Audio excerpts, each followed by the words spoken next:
ஆனால் என்ன சொல்லப்படுதுன்னா இப்போ பாஜகவோட பி டீமு ஆர்எஸ்எஸோட குழந்தைன்னு திருமாவளவன் தான் விஜய் சொல்கிறாப்புல. இப்போ அதே விமர்சனத்தோட தான் உள்ளே போகிறாப்புல. எப்படி அவர் எதிர்ப்பாரா? உனக்கு 1 கோடி ரூபாய் தரேன் என் பின்னாடி வந்துருங்கிறத வேணான்னு விட்டு ஒருத்தர் 1 லட்ச ரூபா தரேங்கிறது பின்னாடி நம்ம யாராவது போகுமா? அப்போ விலை போகணும் அப்படின்னா, சமரசம் செய்யணும் அப்படின்னா பாஜக கூடவே செய்யலாம். திமுக கூட அதுல இருந்து பின்வாங்கியிருக்குன்னு தான் நான் நினைக்கிறேன். அதுல தளர்வு ஏற்பட்டிருக்கு திமுக கிட்ட. முன்னாடி வீரியமா இருந்தாங்க, அவங்க அதுக்கான பின்விளைவுகள் நிறைய சந்திச்சாங்க. எந்த இடத்துல சொல்லுவீங்க? எது எந்த இடத்துல அவங்க பின்வாங்கிறான்னு சொல்லுவீங்க? இப்போ வந்து அதிகாரத்தில் இருந்தாலும் இப்போ வந்து நிப்பாங்க. அண்ணன் வன்னி அரசும் இப்போ வந்து நிப்பார்.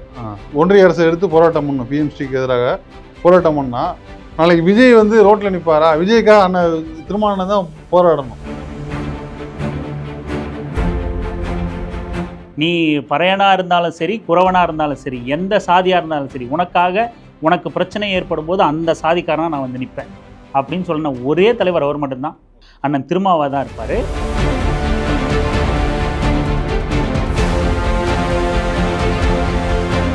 பாமக வந்து அவங்களோட வந்து நிலைப்பாடு, அவங்களும் கம்முன்னு இருக்காங்க, ஒண்ணுமே பேசாம, எதையுமே எதிர்க்கல. அது கூட பரவாயில்ல, ஒருபடி மேல போய் நானும் விஜயும் ஒண்ணுதான்.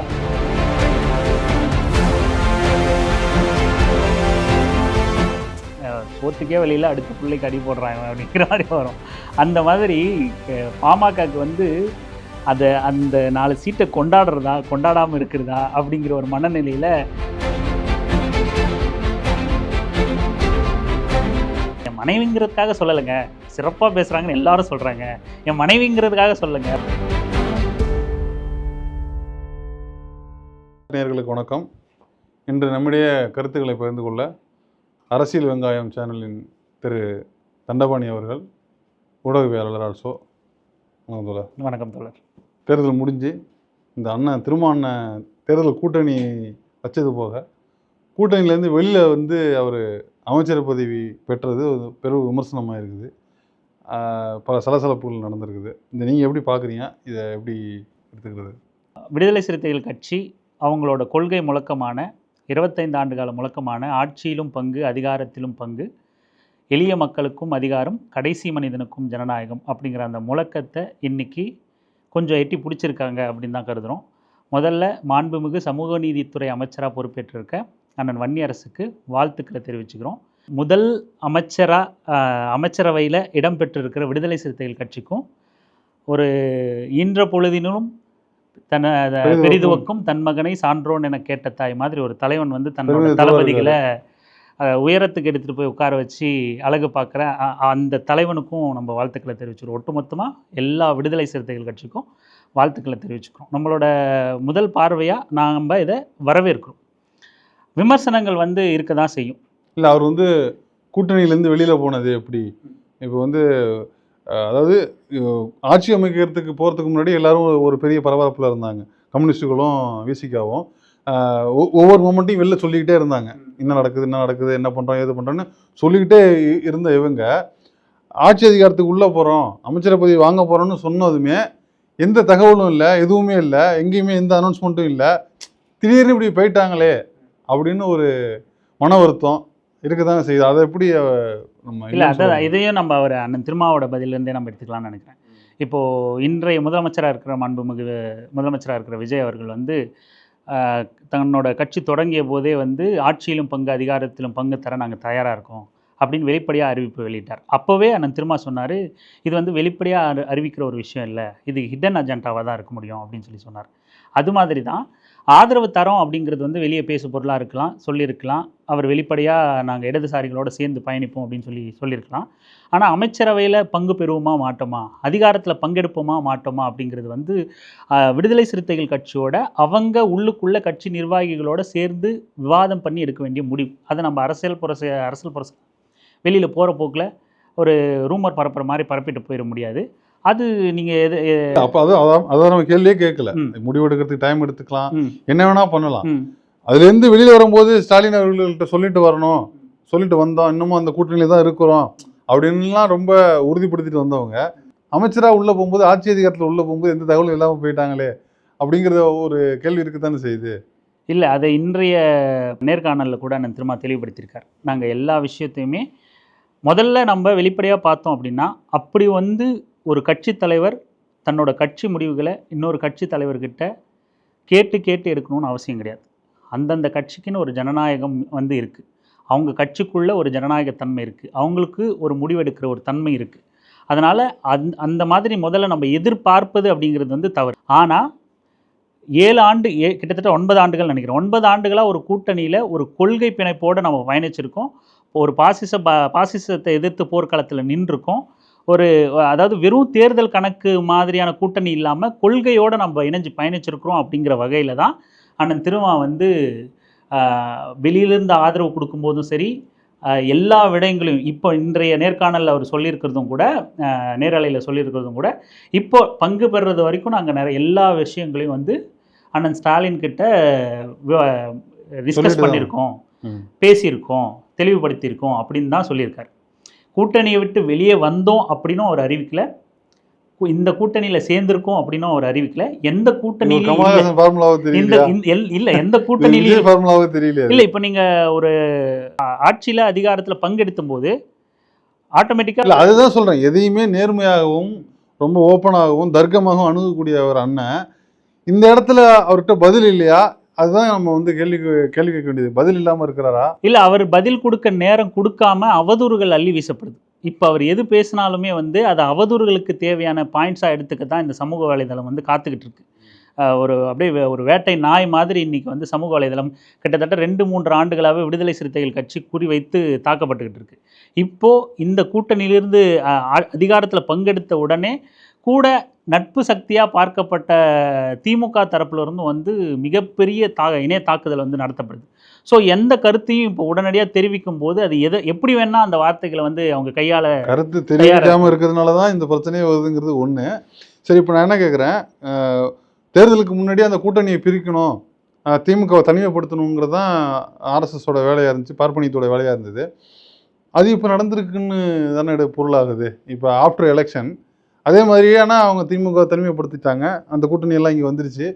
அண்ணன் திருமா எதை பேசினாரோ அது இப்போ நடந்துருச்சோ, அது நடத்திட்டாரோ இல்லை நடக்க வச்சுட்டாங்களோன்னு தோணுது. திமுக தேர்தலுக்கு முன்னாடி விடுதலை சிறுத்தைகள் ஏதாவது ஒரு முடிவு எடுத்து கூட்டணி விட்டு வெளியேறி இருந்தாங்க அப்படின்னா அதுக்கான எல்லா நெருக்கடியும் அவங்களுக்கு கொடுக்கப்பட்டுச்சு. ஒருவேளை வெளியேறி இருந்தாங்கன்னா திமுக கூட்டணியே சிதறி இருக்க வாய்ப்பு இருந்துச்சு. அப்போ நீங்கள் சொல்கிற மாதிரி இப்போ திமுக தனிமைப்படுத்தப்படுற மாதிரி தேர்தலுக்கு முன்னாடி தனிமைப்படுத்தப்பட்டிருக்கும். தேர்தலுக்கு முன்னாடி அந்த மாதிரி திமுக தனிமைப்படுத்தப்பட்டால் பாஜக ரொம்ப வலுவடைஞ்சிரும், பாஜக ஒருவேளை வெற்றி பெற்றுடும், அதிமுக கூட்டணி ஒருவேளை வெற்றி அடைஞ்சிரும். அது அதிமுக வெற்றி அடைஞ்சாலும் அது பாஜகவோட ஆட்சியாக இருக்கும். அதனால் எல்லா அவதூறுகளையும் தாங்கிக்கிட்டு கூட்டணியை கட்டுக்கோப்பாக காக்க வேண்டியதில் தான் ஒரு முக்கிய பொறுப்பு இருக்குது அப்படின்னு உணர்ந்த அண்ணன் திருமா வந்து கூட்டணியை கட்டுக்கோப்பாக காத்தார். தேர்தலுக்கு பின்பு வந்து அந்த கூட்டணியை காப்பாற்றுற அந்த சூழலில் அவர் இல்லை. அவர் இறுக்கி பிடிக்கிறதுனால இடதுசாரிகள் வெளியே வந்ததோ இல்லை ஆதரவு கொடுத்ததோ சரியாக போயிடுமா? இல்லை ஐயுஎம்எல் அதிகாரத்தில் பங்கெடுக்கிறோம் அப்படின்னு முடிவு பண்ணதில் அண்ணன் திருமாவோட பங்கு என்ன இருக்குது? இப்போது அதே போல் திமுக இப்போ தனிமைப்படுறதுனால பாஜக வந்து ஆட்சி அதிகாரம் பிடிச்சிரும் அப்படிங்கிற எந்த ஒரு நெருக்கடியும் இல்லை. இனி நாம் ஆளுகின்ற அரசை வந்து ஒரு கழுத்தை நெருக்கி அவங்கள வழிநடத்த வேண்டிய. ஆனால் என்ன சொல்லப்படுதுன்னா, இப்போ பாஜகவோட பி டீமு ஆர்எஸ்எஸோட குழந்தைன்னு திருமாவளவன் தான் விஜய் சொல்கிறாப்புல. இப்போ அதே விமர்சனத்தோட தான் உள்ளே போகிறாப்புல. எப்படி அவர் எதிர்ப்பாரா? அவர் விஜய் பண்ணுற அந்த கருத்துக்களுக்கு, ஆட்சி முறைக்கு எதிர்ப்புமே தெரிவிக்க முடியாது. எந்த அடிப்படையில் வந்து அதை அணுக போகிறாரு அப்படிங்கிற ஒரு பெரிய கொஷின் இருக்குது. ஏன்னா அந்த வந்தே மாதரம் இஷ்யூலேருந்து அது ஆரம்பிக்குது. 3 தடவை பாடியாச்சு. கடைசி தடவை அவங்க இருக்கும்போது வன்னியண்ணன் இருக்கும்பொழுதும் திருமாவளவன் இருக்கும்பொழுதும் வந்தே மாதரம் பாடப்படுது. அதற்கும் அவங்க எதிர்வினை ஆற்றவில்லை. ஸோ இங்கேருந்து ஆரம்பிச்சிருச்சா, விஜய் எதிர்க்க மாட்டாங்க, இனிமே விஜயோட அப்படியே அனுசரணையாக போயிடுவாங்க, ஆர்எஸ்எஸ்ஸின் குழந்தைகள்னு சொல்லப்பட்டவங்க அப்படியே அனுசரணையாகவே போயிடுவாங்களோ அப்படின்னு ஒரு சந்தேகம். இதை நம்ம சேர்த்து நான் பார்க்க முடியாதுன்னு நான் நினைக்கிறேன்.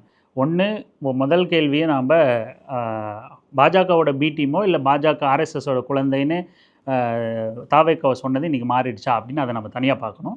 வந்தே மாதரம் இஷ்யூவை வந்து நம்ம அதை தனியாக தான் நம்ம பார்க்கணும். அடிஷ்னலாக சொல்கிறேன், அதை நம்ம தனியாக தான் பதில் சொல்லணும். இப்போ திரு விஜய் அவர்கள் மீது இல்லை தாவேக்கா மீது வைக்கப்பட்ட விமர்சனம் அப்படிங்கிறது இன்றைக்கி மாறிடுச்சா, மாற்றிக்கிட்டாங்களா அப்படின்னா அப்படி இல்லை. கடைசியாக ஆதரவு தெரிவித்த பிறகும் கூட அந்த நிலைப்பாட்டில் தான் இருக்கும், அந்த கருத்தை நம்ம மாற்றிக்கல அப்படின்னு அண்ணன் திருமா சொல்லி தான் இருக்கார். ஆனால் அப்புறம் ஏன் ஆட்சியில் அதிகாரத்தில் பங்கெடுத்தாங்க அப்படிங்கிற கேள்வி வரும். தேர்தலுக்கு முன்னாடி பாஜகவை துளியூண்டு கூட விமர்சிக்காமல், அதிமுக கூட்டணியை துளியூண்டு கூட விமர்சிக்காமல், வெறும் திமுகவையும் திமுக கூட்டணி கட்சிகளையும் மட்டும் இலக்கு வச்சு ஒரு கட்சி செயல்படும் போது, தாவேகா செயல்படும் போது, திரு விஜய் செயல்படும் போது, வேற நம்ம யாராக இருந்தாலும் அந்த முடிவுக்கு தான் வர முடியும். இவங்க பாஜக வேற, பாஜகவுக்கும் திமுகவை எதிர்க்க வேண்டிய தேவை இருக்குது, விஜய்க்கும் அதே தேவை இருக்குது. ஏன்னா அவர் ஒரு மாற்று சக்தி, தூய சக்தின்னு சொல்லும்போது 2 பேரையும் விமர்சிக்க மாட்டாரு அப்படிங்கிற அந்த பார்வை இருக்குது. ஆனால் அதை மீறி அவர் செயல்படும் போது அந்த விமர்சனம் இயல்பாகவே எழத்தான் செய்யும். அதை தான் அண்ணன் திருமாவும் செஞ்சார். மாறா இப்போ ஆட்சி அமைச்ச பிறகு அவங்க ஓகே பாஜக செயல்பாடு இருக்கும், அதை ஒத்து செயல்படுவாங்க அப்படின்னா, ஆட்சி அமைச்ச பிறகு நேராக அவர் பெரியார் திடல் தான் போகிறார். பெரியார் நினைவகத்தில் போய் தான் மரியாதை செலுத்திட்டு வர்றார். தோழர் வீரமணி அவர்களை சந்திச்சுட்டு மரியாதை செலுத்திட்டு வர்றார். ஸோ அவங்களோட செயல்பாடு, ஒருவேளை அவங்க தேர்தல் உத்தியாக மட்டும் அதை கடைபிடிச்சிருக்காங்களா, ஓகே நம்ம வெறுமனே திமுகவை இலக்கு வச்சு அடித்து முதல்ல தேர்தலை வெற்றி பெறுவோன்ற இலக்கை வச்சு அந்த மாதிரி உத்தியாக செயல்படுத்தியிருக்காங்களா, இல்லை உள்ளுக்குள்ளே அவங்களுக்கு அந்த அஜெண்டா இருக்கா, பாஜகவோட இணைஞ்சு அவங்களோட செயல்பட போகிறாங்களா அப்படிங்கிறதெல்லாம் ஒரு 6 மாதம் திரு ஸ்டாலின் அவர்கள் சொன்ன மாதிரி ஒரு 6 மாதம் அவங்களுக்கு மானிட்டர் பீரியட் கொடுத்தா தான் நமக்கு தெரியும், உங்கள் செயல்பாடுகளை வச்சு தான். அதுக்காக 6 மாதம் வரைக்கும் உங்கள் ஆட்சியில் அதிகாரத்தில் பங்கெடுக்காமல் இருக்கணும்னு அவசியம் இல்லை. ஏன்னா இப்போது முதலமைச்சர் ஆயிடுவார் அண்ணன் திருமா அப்படிங்கிற ஒரு விமர்சனம் வந்துச்சு. அதை வேணால் நம்ம விமர்சிக்கலாம், மக்கள் தேர்ந்தெடுக்காத ஒருத்தர் முதலமைச்சர் ஆகிறதா அப்படின்னு. ஆனால் அதுக்கான தகுதி அவருக்கு இருக்குது. ஆனால் மக்கள் தேர்ந்தெடுக்கல அப்படிங்கிற அந்த விமர்சனம் வேணால் வைக்கலாம். மாறா மக்கள் தேர்ந்தெடுத்த 2 பிரதிநிதிகளை கொடுத்து அவர் ஆட்சி அமைக்க உதவி இருக்காங்க. அந்த ஆட்சியில் பங்கெடுக்கிறத எந்த விதத்துலையும் நம்ம தவறாக பார்க்க முடியாது. நீங்கள் வேறு எந்த விமர்சனம், இப்போ முதலமைச்சர் பதவி கேட்குறாரு, அதை கூட தாவேகா தரப்புலேருந்து பல விமர்சனங்கள் வச்சாங்க, அதையும் நம்ம உண்மையாக கண்டிச்சோம். இன்றைக்கி ஒருவேளை இப்போ அதிகாரத்தில் பங்கெடுத்ததுனாலே இன்றைக்கி ஆர்எஸ்எஸ்க்கு சார்பாக போயிடுவாரா, பார்ப்பனியத்தை ஆதரிச்சிருவாரா, விலை போயிட்டாரா? விலை போயணுன்னா இப்போது நீங்கள் இப்போ எங்கிட்ட பேரம் பேசுகிறவங்க ஏதோ ஒரு காரணத்துக்காக ஒருத்தரை நம்ம பேரம் பேச போகிறோன்னா, உனக்கு 1 கோடி ரூபாய் தரேன் என் பின்னாடி வந்துருங்கிறத வேணான்னு விட்டு ஒருத்தர் 1 லட்ச ரூபா தரேங்கிறது பின்னாடி நம்ம யாராவது போவோமா? அப்போது விலை போகணும் அப்படின்னா, சமரசம் செய்யணும் அப்படின்னா பாஜக கூடவே செய்யலாம். நேரடியாக பாஜக கிட்டே மிகப்பெரிய தொகைக்கு விலை போகலாம், மிகப்பெரிய பதவிக்கும் அதிகாரத்துக்கும் விலை போகலாம். அதை விட்டுட்டு ஏன் தாவேகா கூட போகணும்? இதெல்லாம் சூழ்ச்சியின் அடிப்படையில் இப்போ நேரடியாக இங்கே பார்ப்பனியம் வராதுன்னு தான் இப்போதுமே ஒரு அடியாளை வச்சு தான் அனுப்புவாங்க. ஒரு சூழ்ச்சியை உணர்ந்து கொள்ள முடியாத அளவுக்கு, புரிந்து கொள்ள முடியாத அளவுக்கான நபர் கிடையாது அண்ணன் திருமா. அவர் நாட்டை ஜஸ்ட் லீடர். அவர் ஒரு நூற்றாண்டின் தலைவன். அதை உணர்ந்ததன் காரணமாக தான் நாங்கள்லாம் அவர் பின்னாடி நிற்கிறோம். இப்போ கட்சி கடந்து நிற்கிறோம். பிஜேபி அவர் பின்னாடி இல்லை அப்படின்னா, ஆர்எஸ்எஸ் அவர் பின்னாடி இல்லைன்னா, அறநிலையத்துறையை யாருக்கு கொடுத்துருக்காங்க? அதுதான் நான் 2 அமைச்சர்களுக்கு இப்போ பார்ப்பனருக்கு 2 அமைச்சர் பதவி கொடுத்துருக்காங்க. இது எப்படி பார்க்குறது நம்ம? இது பின்னாடி எதுவுமே இல்லைன்னு சொல்ல முடியுமா? இப்போ தான் நான் அடுத்த கேள்விக்கு வரேன். நீங்கள் சொன்ன அந்த வந்தே மாதரம் விஷயம் பார்ப்பனர்களுக்கே அந்த அறநிலையத்துறை தூக்கி கொடுத்துருக்கிறதையும் நாம் வன்மையாக கண்டிக்கிறோம். நீங்கள் தனிப்பட்ட விடுதலை சிறுத்தைகள் கட்சியாக யார்கிட்ட கேட்டாலும் அதை அவங்க கண்டிப்பாக மறுப்பாங்க. அப்படி ஒன்றும் அதை வரவேற்க மாட்டாங்க. ஏன் இன்றைக்கி சனாதன பிரச்சனையோ, ஆர்எஸ்எஸ்ஸால் பிரச்சனையோ, பாஜகவால் எந்த பிரச்சனை வந்தாலும் முதல் ஆளாக ரோட்டுக்கு நிற்கிற கட்சி விடுதலை சிறுத்தைகள் கட்சியாக தான் இருக்கும். அண்ணன் திருமாவாக தான் இருப்பார். அதிகாரத்தில் இருந்தாலும் இப்போ நிற்பாங்க. அண்ணன் வன்னியரசும் இப்போ நிற்பார். பாஜகவை எதிர்த்து களத்தில் யாரை விடவும் முந்தி முன்னாடி நிற்கக்கூடிய நபராக அண்ணன் திருமா இருப்பார். விடுதலை சிறுத்தைகள் கட்சி இருக்கும். அவங்க அதிகாரத்தில் பங்கெடுத்தாலும் சரி, பதவியேற்பு முடிஞ்ச உடனே எங்களுக்கு ஏசி ரூமில் உட்காந்து வேடிக்கை பார்க்குறதுக்கு இல்லை, எங்களுக்கு இதுவும் ஒன்று தான், ரோட்டில் போராட்ட களமும் ஒன்று தான் வன்னியரசு அண்ணன் பேசியிருக்காரு. அதனால் இன்றைக்கும் சனாதன பிரச்சனையோ பார்ப்பனிய பிரச்சனையோன்னா வீதிக்கு நிற்கக்கூடியவர்கள் அவர்களாக தான் இருப்பாங்க. இப்படி இந்த கேள்விக்கு நம்ம வந்தோம்னா இதில் நமக்கும் மாற்று கருத்து இருக்குது, விமர்சனம் இருக்குது. அப்படி அறநிலையத்துறையை ஒரு பார்ப்பனர் கையில் கொடுத்துருக்க கூடாது. அதான் சொல்கிறேன். இப்போ தமிழை 3ஆம் இடத்துக்கு தள்ளினதையும் விருப்பம் கிடையாது. அதை எதிர்த்து எல்லாரும் குரல் கொடுக்கணும். இல்லை அதான் சொல்கிறேன். இப்போது நீங்கள் குரல் கொடுக்குறீங்க. இதுவரை இதே ஒரு பழைய ஆட்சி அதிகாரத்தில் இல்லாத அண்ணனாக இருந்தாருன்னா ஒரு அறிக்கை விட்டுருப்பாரு, ஒரு பேசியிருப்பாரு. இப்போ அதை கூட பண்ண முடியலையா அவரால் அப்படின்னு அந்த நெருக்கடியை தான் நம்ம பேச இல்லை. தமிழ் 3ஆம் இடத்துக்கு தள்ளப்படுது அப்படிங்கிறத பேசிட்டு தான் இருக்காங்க. எனக்கு தெரிஞ்ச முதல் அமைச்சரவை அவங்க பதவி இருக்கும்போது அறிக்கை கொடுத்துருக்காங்க. கண்டன குரல் எழும். இப்போ நீங்கள் ஒருவேளை இப்போ மறுபடியும் கண்டன குரல் எழுப்புறாங்கன்னு வச்சுங்களேன். இப்போவே அண்ணன் திருமாவை விமர்சிக்கிறவங்க, சிறுத்தைகளை விமர்சிக்கிறவங்க இப்போ இப்படி ஒன்று சொல்கிறாரு, இப்படி ஒன்று சொல்கிறாரு, ஆதரவுங்கிறாரு, எதிர்ப்புங்கிறாருன்னு அவங்க இஷ்டத்துக்கு விடுதலை சிறுத்தைகள் கட்சியோட கருத்தை திணிக்க முயற்சி பண்ணுறாங்க. அவர் எப்பவும் ஒரே நிலைப்பாட்டில் தான் இருக்கார். எப்பவும் எந்த இடத்துல இருந்தாலும் ஒரே மாதிரி தன்னோட நிலைப்பாட்டை வெளிப்படுத்திக்கிட்டு தான் இருக்கார். அதை புரிஞ்சிக்க தான் நமக்கு நுட்பமான அரசியல் புரியணும். இல்லை விடுதலை சிறுத்தைகள் கட்சியோட அரசியலை புரிஞ்சிக்க கொஞ்சம் நிதானம் வேணும். அவசரமாக நீங்கள் ஒரு வேகமான ரீல்ஸ் அரசியலில் போய்கிட்டு இருந்தீங்க அப்படின்னா என்ன வருது நம்ம எதிர்பார்த்துக்கிட்டு இருந்தோம்னா அதுக்கு அவரால் தீனி போட முடியாது. தீனி போட விரும்புகிறவர் இல்லை. அது நிதானமாக அவர் எதிர்கால சிந்தனையோட அரசியல் அணுகக்கூடியவர். அதனால தான் இப்போ நம்ம வெளியிலிருந்து எல்லா இயக்கங்களும் செயல்படணும். அதுக்கான என்ன இப்போ அவங்க பங்கேற்றுருக்காங்க, அவங்க சார்பில் கட்சியிலேருந்து அறிக்கையும் கொடுக்குறாங்க. எதிரான மனநிலையில் தான் நீங்கள் அவங்க போய் விடுதலை சிறுத்தைகள் கட்சி போய் தமிழை 3ஆம் இடத்துக்கு தள்ளணும்னு நிற்குமா? ஒரே ஒரு அரசியல் கட்சி தமிழ் தேசியத்தை இன்னமும் கையில் ஏந்தி பிடிச்சிக்கிட்டு இருக்க கட்சி விடுதலை சிறுத்தைகள் கட்சி மட்டும்தான். வேற எந்த கட்சியும் கிடையாது. நான் துணிந்து சொல்வேன். அரசியல் கட்சியாக அந்த ஒரு கட்சி தான். இயக்கங்கள் இருக்கலாம், அரசியல் கட்சி அந்த ஒரு கட்சி தான். திமுக கூட அதுலேருந்து பின்வாங்கியிருக்குன்னு தான் நான் நினைக்கிறேன். அதில் தளர்வு ஏற்பட்டிருக்கு திமுக கிட்ட. முன்னாடி வீரியமாக இருந்தாங்க, அவங்க அதுக்கான பின்விளைவுகள் நிறைய சந்திச்சாங்க. எந்த இடத்துல சொல்லுவீங்க? எது எந்த இடத்துல அவங்க பின்வாங்கிறான்னு சொல்றீங்க? சட்டமன்றங்கள் அது குறித்து விவாதம் பண்ணுறதோ, அதுக்கு அந்த விவாதங்கள் குறித்து அனுமதிக்கிறதோ, ஏன் சட்டமன்ற தீர்மானம் நிறைவேற்றல இனப்படுகொலை அப்படின்னு சொல்லிட்டு இல்லை. கடந்த காலங்களில் திமுக ஆதரவாக இருந்திருக்குன்னா இருந்திருக்கு, கலைஞர் காலத்தில் இருந்திருக்கு. அதுக்கான பின்விளைவுகளாக ஆட்சியெல்லாம் இழந்திருக்காங்க. அதன் காரணமாக அவங்க பின்வாங்கிட்டாங்களோ அப்படின்னு நமக்கு கருத்து தோணுது. ஆனால் இல்லை, இப்போ அதான் சொல்ல வரேன். எப்படின்னா அண்ணா ஆட்சி அதிகாரத்துக்கு உள்ளே போன உடனே விஜயை வந்து விமர்சனம் பண்ணுறதையோ, பார்ப்பனருக்கு அறநிலையை கொடுத்ததையோ விமர்சனம் பண்ணுறதையோ கொஞ்சம் பின்வாங்குறாருல.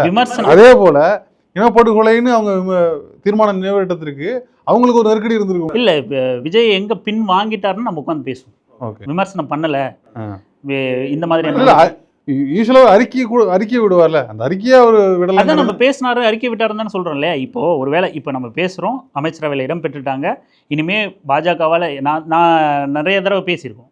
ஆட்சி மாறி இருக்குது, பதவி மாறி இருக்குது, முதலமைச்சர் மாறி இருக்காரு. ஆனால் பிரச்சனைகள் இருந்துக்கிட்டே தான் இருக்குது. பாஜகவும் அங்கே ஆட்சியில் இருந்துக்கிட்டு தான் இருக்குது. பிரச்சனைகள் வரத்தான் செய்யும். அப்போது நீங்கள் ஆட்சி அதிகாரத்தில் இருக்கிறதுனால விடுதலை சிறுத்தைகள் கட்சி இந்த விஷயத்தை பேசலை, பின்வாங்கி இருக்குது, மௌனம் காக்குது அப்படின்னு நீங்கள் சொல்லுங்கள், நான் பதில் சொல்கிறேன். ஓகே, இப்போ இது பிஜேபியோட பிளானா ஆர்எஸ்எஸோட பிளானான்னு நம்ம எங்கே வந்து இன்னமும் நம்மளுக்கு அச்சம் அதிகமாகுதுன்னா, இவ்வளோ கலைவர் நடந்துட்டு இருக்கும்போது பிஜேபி வந்து கம்முன்னு இருக்குதே அப்படின்னு நினைக்கும் பொழுதே நம்மளுக்கு வந்து ஓகே, இது அவங்க பிளானாக இருக்குமோ, நம்ம எதுவும் பண்ண வேணாம், நம்ம அப்படியே இருந்துட்டோம்னா நடக்கிறபடியே நடக்கட்டும், நம்ம அப்புறமா கேட்சப் பண்ணிக்கலாம் அவங்க நினைக்கிற மாதிரி. ஏன்னா அவங்க நினைக்காத அப்படி நடந்துச்சுன்னா அதுக்குள்ளே வந்து அவங்க கலைப்பாங்க, ஏதாவது ஒன்று பண்ணுவாங்க. ஸோ இந்த மூவ் வந்து அவங்க ஆசைப்பட்டு நடக்கிறதா இருக்குதோ அப்படின்னு ஒரு தோணுது. நான் என்ன நினைக்கிறேன்னா, இது பிஜேபி பெரியார் சொன்ன மாதிரி தான். பார்ப்பனர்கள் ஒரு விஷயத்தை ஆதரிச்சாங்கன்னா நம்ம எதிர்க்கணும், அவங்க எதிர்க்கிறாங்கன்னா நம்ம ஆதரிக்கணும். இன்றைக்கி திமுக அதிமுக திமுக விடுதலை சிறுத்தைகள் கட்சி எதிரெதிர் விமர்சனங்கள் வர்றதை பாஜக ரசிக்குது. திருப்பதி நாராயணன், அந்த கட்சியை சார்ந்த திருப்பதி நாராயணன் வந்து பாருங்கள், விடுதலை சிறுத்தைகள் கட்சி எஸ்எஸ் பாலாஜி ட்வீட் போட்டதை கோட் பண்ணி இந்த மாதிரிலாம் உங்களை யாராவது விமர்சிச்சிருக்காங்களா, இவ்வளோ கீழ்த்தரமாக விமர்சிக்கிறாங்க அப்படின்னு சிண்டு முடிகிற வேலையை பார்க்குறாரு. ஸோ அங்கே திமுக விடுதலை சிறுத்தைகள் கட்சி பகைமை ஏற்படணும் அப்படின்னு பாஜக விரும்புது. இவங்க நிரந்தரமாக பிரியணும், இந்த கூட்டணியில் விடுதலை சிறுத்தைகள் கட்சி கூட்டணியை விட்டோ அவங்களோட நட்பு பாராட்டுறதுலேருந்தோ நிரந்தரமாக வெளியே வரணும். இப்போ திமுக வந்து நிரந்தரமாக தனிமைப்படுத்தப்படணும். இப்போ விடுதலை சிறுத்தைகள் கட்சி நாங்கள் தொடர்ந்து அடுத்து உள்ளாட்சி தேர்தலையோ நாடாளுமன்ற தேர்தலையோ தாவேக்கோவோட தான் பயணிப்போம், திமுகவோட ஒட்டும் இல்லை உறவும் இல்லை, நாங்கள் முறிச்சிக்கிட்டோம் அப்படின்லாம் எதுவும் சொல்லலை. இங்கே பிரச்சனைகள் அப்படியே இருக்குது. மாநில உரிமை சார்ந்து கட்சிகள் ஒன்றிணைஞ்சு போராடணும். கட்சி கடந்து போராட்டத்தை விரும்பக்கூடிய கட்சி தான் தலைவர் தான் அண்ணன் திருமா, அந்த கட்சி தான் விடுதலை சிறுத்தைகள் கட்சி. அதனால் அந்த எந்த பிளவும் இல்லை. இந்த பிளவு ஏற்படணும் தான் பாஜக விரும்புது. அப்போது அந்த பிளவுக்கு நம்ம இடம் கொடுக்கக்கூடாதுன்னு தான் நாங்கள் சொல்கிறோம். சிலர் புரிதலற்ற நபர்கள் வந்து இரண்டு பக்கமுமே உணர்ச்சி வசப்பட்ட விமர்சனங்களையும் கீழ்த்தரமான கொச்சையான பேச்சுக்களையும் தவிர்க்கணும் அப்படிங்கிறது தான் நம்மளோட நிலை. இப்போ நீங்கள் சொன்னீங்க பார்ப்பனர்கள் ஆதரிச்சா நம்ம எதிர்க்கணும், அவங்க எதிர்த்தா நம்ம ஆதரிக்கணும்னு. இப்போ எலெக்ஷனுக்கு முன்னாடியோ எலெக்ஷன் டைம்லேயோ எலெக்ஷன் நடந்துட்டு அது எல்லா கட்டத்துலையுமே பிஜேபி சேர்ந்த ஆட்கள் விஜய்க்கு வந்து சப்போர்ட் பண்ணிகிட்டே இருந்தாங்க. ஒன்றியத்துலேருந்து 2 அமைச்சர் வரும்போது விஜய் ஆதரிக்க நாங்கள் வந்து விஜயை நாங்கள் ஆதரிக்கிறோம், அவர் வந்தால் நல்லது தான் அப்படின்னு அமைச்சர் சொல்லிட்டு போகிறாரு. தமிழிசை சொன்னாங்க, அண்ணாமலை சொன்னார், எல்லாருமே சொல்கிறாங்க. அப்போ நம்ம அதை நீங்கள் சொல்கிற மாதிரி பொறுத்து ஆமா பார்த்தோம்னா அப்படித்தானே அந்த நிலைப்பாடு தானே எடுத்தாங்க விடுதலை சிறுத்தைகள் கட்சி. தேர்தலுக்கு முன்னாடி அதை தானே நிலைப்பாடு எடுத்தாங்க. தேர்தலுக்கு முந்தைய கூட்டணி கணக்குகள், செயல் திட்டங்கள், வியூகம் வகுக்கிறது எல்லாமே வேற. தேர்தலுக்கு பிந்தைய இந்த மாதிரியான தொங்கு சட்டசபை அமையும் போது கூட்டணி அமைக்கிறதுங்கிறது வேற. இப்போ பாஜக தமிழக வெற்றி கழகத்தோட ஆட்சியை எந்த மாதிரி பார்க்குது, அவங்க எதில் ஆதரிக்கிறாங்க, அதை நாம் எதிர்க்கிறோமா இல்லையா, தாவேகா எந்த மாதிரியான நிலைப்பாடு, இப்போது ஒருவேளை பிஎம்சி திட்டத்தை தாவேகா ஆதரிக்குது, புதிய கல்விக் கொள்கையை அமல்படுத்தணும் சொல்கிறாங்க, விடுதலை சிறுத்தைகள் கட்சி வேடிக்கை பார்க்கணும் நீங்கள் நினைக்கிறீங்களா? இல்லை, அதான் சொல்கிறேன். இப்போ இந்த ஸ்கீம்ஸ்க்குலாம் எந்த கருத்துமே சொல்லலை, சாலிடாக அவங்க எதுவுமே சொல்லலை. இப்போ சொல்லி தானே ஆகணும், அரசு சொல்லி தானே ஆகணும். இப்போ அரசு அதான் பள்ளி கல்வித்துறை அமைச்சர் மரியாதைக்குரிய ராஜ்மோகன் அவர்கள் சொல்லியிருக்காருல்ல, நாங்கள் உறுதியாக இருமொழி கொள்கையில் உறுதியாக இருக்கும்னு சொல்கிறோம். ஒருவேளை அவர்கள் பணிஞ்சு போகிறாங்கன்னா அன்னைக்கு போர்க்களத்தில் நிற்கிறது விடுதலை சிறுத்தைகள் கட்சி தான், எல்லா ஜனநாயக சக்திகள் தான். அன்னைக்கு திமுக போராடினா திமுகவோட கை கோர்த்தோ இல்லை விலகி நின்று தனித்தனியாவோ போராடத்தான் போகிறாங்க விடுதலை சிறுத்தைகள் கட்சி. இதே இப்போ ஒன்றிய அரசை எடுத்து போராட்டம் பண்ணணும், பிஎம்சிக்கு எதிராக போராட்டம் பண்ணால் நாளைக்கு விஜய் ரோட்டில் நிற்பாரா? விஜய்க்காக திருமாவளவன் தான் போராடணும். ஸோ அவர் வருவாராங்கிற கேள்வி தான். இதே கடந்த திமுக ஆட்சி எடுத்துப்போம். திமுக ஆட்சியில் நான் எல்லாருக்கும் ஃபேமஸாக தெரிஞ்ச ஒரு பிரச்சனை வேங்கைவேல் பிரச்சனை. வேங்கைவேல் பிரச்சனைக்கு திமுக தலைவர் ரோட்டில் நின்னாரா, இல்லை அந்த மக்களை போய் சந்திச்சாரா? இல்லை. அதுக்கு யார் வந்தா? கூட்டணியில் இருந்தாலும் அண்ணன் திருமாவளவன் அரசுங்கிற பேரில் அரசு நடவடிக்கை எடுக்காம இருந்தால் நம்ம கேட்கலாம். பல விஷயங்கள்ல அரசு நடவடிக்கை எடுக்கல, காவல்துறையோட செயல்பாடுகள் திருப்தி இல்லை. ஏன் இதே மதுரையோட முன்னாள் கலெக்டராக இருந்த மீனாட்சின்னு நினைக்கிறேன், அவங்க எவ்வளோ விடுதலை சிறுத்தைகள் கட்சிக்கு நெருக்கடி கொடுத்துருக்காங்க. எல்லா விஷயத்தையும் கண்டித்து ஆர்ப்பாட்டம் போராட்டம் நடத்த இடம் தெரியாமல் லாரியில் நின்று பேசிட்டு வந்திருக்காரு அண்ணன் திருமா. இதே திமுக ஆட்சியில் அரசு எந்திரம் எப்படி செயல்படும்னு அவருக்கு தெளிவாக தெரியும். அந்த மாதிரி கூட்டணியிலே இருந்தாலும் அரசோட சில முரண்பாடுகள் ஏற்பட்டால் அதுக்காக வீதியில் நிற்கக்கூடிய பண்பு கொண்டவர் அண்ணன் திருமா. மக்களுக்காக கட்சி நடத்தக்கூடியவர் அண்ணன் திருமா. ஒருபோது இந்த ஆட்சியிலையும் அது நடக்கும். நீங்க விஜய் ரோட்டுக்கு வருவாரான்னு கேட்டீங்கல்ல, விஜய் ரோட்டுக்கு வரணும்னு அவசியம் இல்லை. அவர் வரணும், இதுதான் பிரச்சனை. இப்போ அங்க ஸ்டாலினோட உடன்பிறப்புகளோ வந்தாங்க, அண்ணனும் வருவாரு, வேற பிரச்சனை. இப்ப வேங்க பிரச்சனை இப்ப வரல, வேற ஆட்கள் அந்த மாதிரி தான் நான் சொல்றேன். இப்ப பொது பிரச்சனைக்கு சொல்றேன். இப்ப ஒன்றிய பிரச்சனைக்கு இப்ப அந்த பிரச்சனைக்கு வரல, நான் ஒத்துக்கிறேன். இப்போ இன்னொரு பொது பிரச்சனை வருது, அதுக்கும் விஜய் வர மாட்டாரு. ஒன்றிய அரசை எதிர்த்து அந்த பிரச்சனைக்கு குரல் கொடுப்பாரு. குரல் கொடுக்கலாம், கண்டிப்போம், எதிர்த்து பேசுவோம்.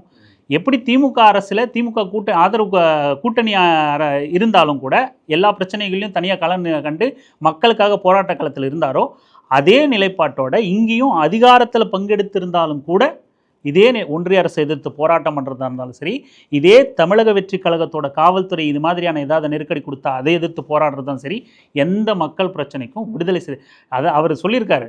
நீ பறையனாக இருந்தாலும் சரி, குறவனாக இருந்தாலும் சரி, எந்த சாதியாக இருந்தாலும் சரி, உனக்கு பிரச்சனை ஏற்படும் போது அந்த சாதிக்காரனாக நான் நிற்பேன் அப்படின்னு சொன்ன ஒரே தலைவர் அவர் மட்டும்தான். வேற எந்த தலைவர் இருக்கா? இப்போ இன்னொரு இடத்துல எங்கே ஊர்ஜிதமாகுதுன்னா, வெளியிலேருந்து தியாகி சவுக்கு சங்கர் வெளில வந்துருக்காப்புல. வெளில நான் விஜய்க்கு ஆதரவு தெரிவிக்கிறேன், டிஎம்கே ஆட்சி போனதில் எனக்கும் பங்கு இருக்குது, ஸோ நான் விஜய் கண்டிப்பாக செய்வார் அப்படின்னு சவுக்கு சங்கர் மாதிரியான ஒரு ஆள் விஜய்க்கு சப்போர்ட் பண்ணுறது, பிஜேபிக்கு சப்போர்ட் பண்ணது, ஏடிஎம்கேக்கு சப்போர்ட் பண்ணது, இதுக்கு பின்னாடி ஒரு கருத்து இருக்குதா தெரியலையா? இப்போ இதை எப்படி அண்ணன் பார்ப்பாரு? இதுக்கும் நான் முன்னாடி உதாரணம் சொல்ல வரேன். இதே சவுக்கு சங்கர் திமுக ஆட்சியில் கைது செய்யப்படும் போது கூட இதே சவுக்கு சங்கருக்கு ஆதரவாக அண்ணன் திரும்ப குரல் கொடுத்துருக்காரு. சவுக்கு சங்கர் ஜனநாயக குரல் நிலைக்கக்கூடாது, சவுக்கு சங்கருக்கு ஆதரவாக குரல் கொடுத்தாருங்கிறதுக்காக சவுக்கு சங்கர் பேசின எல்லாத்தையும் ஒரே ஏற்றுக்கிறாருன்னு அர்த்தம் இல்லை. அதே போல் கடந்த திமுக ஆட்சியிலையும் திமுகவுக்கு ஆதரவாக செயல்படுறவங்க சமூக வலைதளங்கள் இருந்தாங்க, பேச்சாளர்கள் இருந்தாங்க, பத்திரிகையாளர்கள் இருந்தாங்க. அதுக்காக அவங்க கருத்தில் முரண்படுறோன்னோ அவர்கள் தவறானவர்கள்னோ கூட்டணி விட்டு வெளியே வந்துட முடியுமா? இன்றைக்கி அதுபோல் ஒருவேளை ஊகமான கேள்வி தான் இது, ஒருவேளை அவர் சவுக்கு சங்கர் ஆதரவுன்னு சொல்லியிருக்காரு, அதனால் நம்ம இப்படி கணக்கு போட்டுக்கிட்டால் கூட தாவேக்காக்காக அவர் நாளைக்கு வேலை செய்வார், அந்த கட்சியில் இணைவார், ஏதாவது ஒரு பொறுப்பு வாங்குவார், இல்லை கடந்த காலம் மாதிரியே ஊடகத்தில் அந்த கட்சிக்கு ஆதரவாக பேசுவார்னு நம்ம பொருள் கொண்டா கூட அதுக்காக இவர் இப்போ இது கடந்த திமுக ஆட்சியில் குற்றம் சாட்டின மாதிரியே தான். பாஜகவினரோ இல்லை எதிர்த்தரப்பினரோ என்ன குற்றம் வச்சாங்களோ, இதுக்காக நீங்கள் திமுக கூட்டணி விட்டு வெளியே வந்துடுவீங்களா, இதுக்காக நீங்கள் திமுக கூட்டணி விட்டு வெளியே வந்துடுவாங்களான்னு எப்படி கேள்வி எழுப்புனாங்களோ அதே மாதிரியான கேள்வியை தான் நான் இதை எதிர்பார்க்குறேன். சவுக்கு சங்கருக்காகலாம் சவுக்கு சங்கர் யார்? சவுக்கு சங்கருக்காகலாம் நம்ம ஏன் கூட்டணியை பற்றியோ ஆட்சி அதிகாரத்தை பற்றியோ பேசுவோம்? அந்த நபர் யார்? இல்லை இப்போ அது நம்ம என்ன கேட்குறோன்னா, இப்போ நான் இதை விட்டுருவோம். இந்த சூழலை எப்படி பார்க்குறீங்க? சவுக்கு சங்கர், விஜய், திருமாவளவன் இதெல்லாம் ஒரு புள்ளியில் இருக்கிறாங்க. அல்லது வந்து இந்த மாதிரியான சூழலை நம்ம வருமானம் எதிர்பார்க்கல. இது எப்படி புரிஞ்சுக்கிறது? அரசியலில் வந்து நான் ஜென்ரலாக கேட்குறேன். இந்த மாதிரியான ஒரு நெருக்கடியான அல்லது வந்து சங்கோஜமான ஒரு நிலை இருக்கிறது இயல்பா, இல்லை எப்படி பார்க்குறது? இது வந்து நீங்கள் பொதுவாக இது தேர்தலுக்கு முன்னாடி எல்லா தலைவர்களும் பேசியிருப்பாங்க. தமிழ்நாட்டில் கூட்டணி ஆட்சி சாத்தியம் இல்லைன்னு பேசியிருப்பாங்க. ஏன் சாத்தியம் இல்லைன்னா, இந்த மே 4ஆம் தேதி ரிசல்ட் வந்து 9ஆம் தேதி 10ஆம் தேதி பதவி ஏற்கிறதுக்குள்ள ஒரு அசாதாரண சூழல் இருந்துச்சு பார்த்தீங்களா? இதை எப்போவுமே தமிழ்நாட்டு மக்கள் விரும்புறது கிடையாது. ஒரு மாதிரி கூட்டணி ஆட்சி வந்து நான் இந்த பக்கம் போவேன், நீ அந்த பக்கம் போவ, எனக்கு இது வேணும், உனக்கு அது வேணும், எனக்கு டெப்யூட்டி சிஎம் கொடு. ஏன்னா பாமகவோட பேர அரசியலை ரொம்ப பிரபலம் தமிழ்நாட்டில். ஸோ அந்த மாதிரியான வாய்ப்பு கொடுக்கணும் அப்படின்னு தமிழ்நாட்டு மக்கள் ஒருபோதும் விரும்பியது கிடையாது. ஆனால் எதிர்பாராத விதமாக இப்படியான ஒரு கூட்டணி ஆட்சி பெரும்பான்மையற்ற ஒரு கட்சிகளுக்கு இடங்கள் கிடச்சிருச்சு.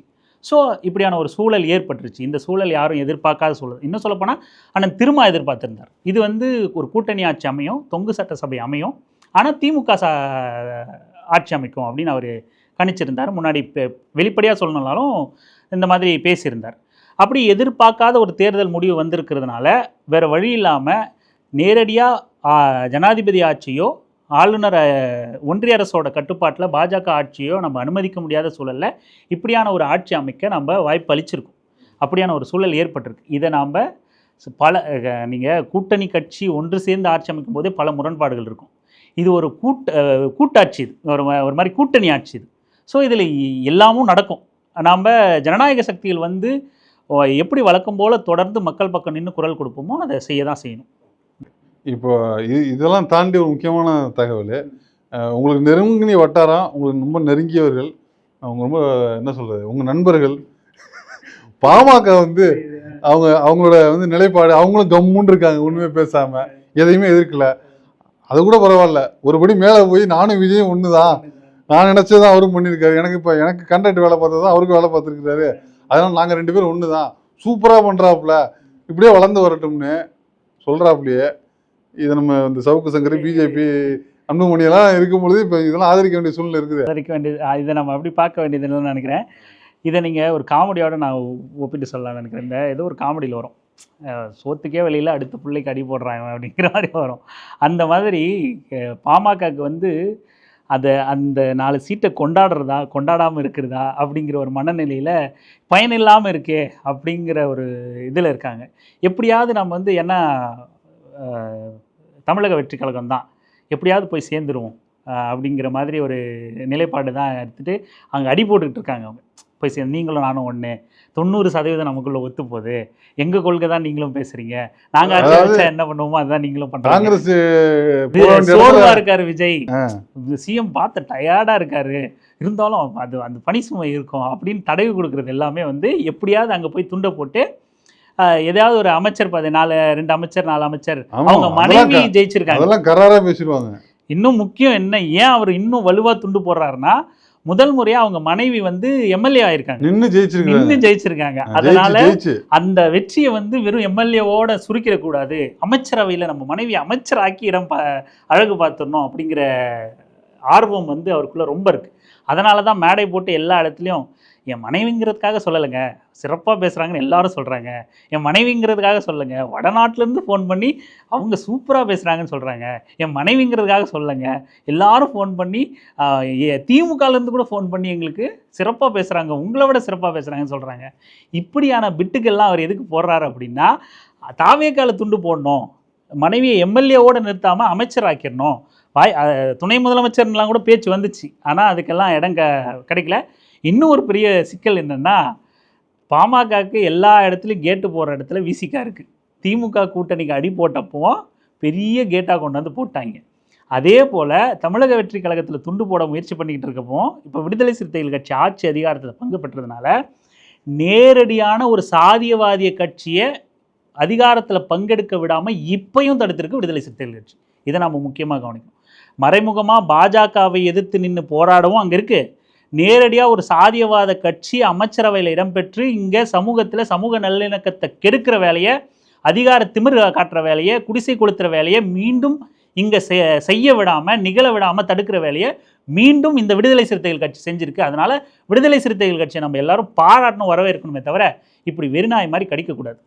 ரொம்ப சிறப்பு தோழர். இவ்வளோ நேரம் உங்கள் நேரத்தை ஒதுக்கி கருத்துக்களை பகிர்ந்து கொண்டதுக்கு ரொம்ப நன்றி. நன்றி தோழர்.